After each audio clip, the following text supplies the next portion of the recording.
अस्सलाम वालेकुम। तो दोस्तों आज हम बात करने वाले हैं कि ये जो शिकारी होते हैं ये इन परिंदों का शिकार करते हैं, फिर इनके जो घोंसले में बच्चे हैं या अंडों के अंदर बच्चे हैं ये मरते हैं।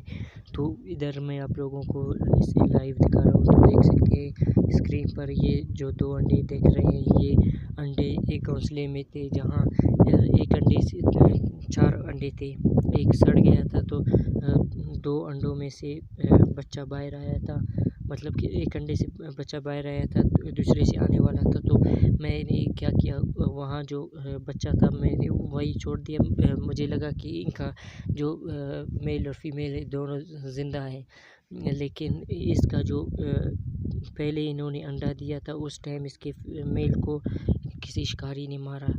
फिर उसके बाद जो फीमेल था, फिर इनका जो एक बच्चा निकला, फिर उसको भी इन्होंने मारा।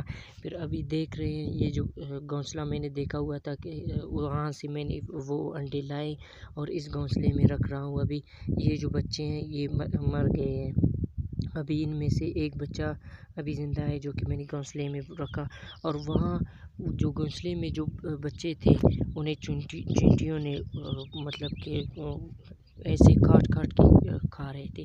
अभी देख सकते हैं ये घोंसले में ये बच्चा अभी मर गया है। बाकियों के मतलब मैं यहाँ आया पहुँचा, फिर मैंने इन्हें यहाँ कुछ चीज़ें खिलाएँ। फिर एक दोस्त मेरा जो परिंदा पालता है, मैंने वहाँ उसे ये परिंदे दिए। मैंने कहा इनका बच्चा इनका जो मेल और फीमेल है दोनों मारे गए हैं, आप इन्हें पालें जब तक ये बड़े हो जाएँ होएँ। और आप अगर हमारे चैनल पर नए हैं तो चैनल को सब्सक्राइब, लाइक एंड शेयर करें। मिलते हैं नेक्स्ट वीडियो में।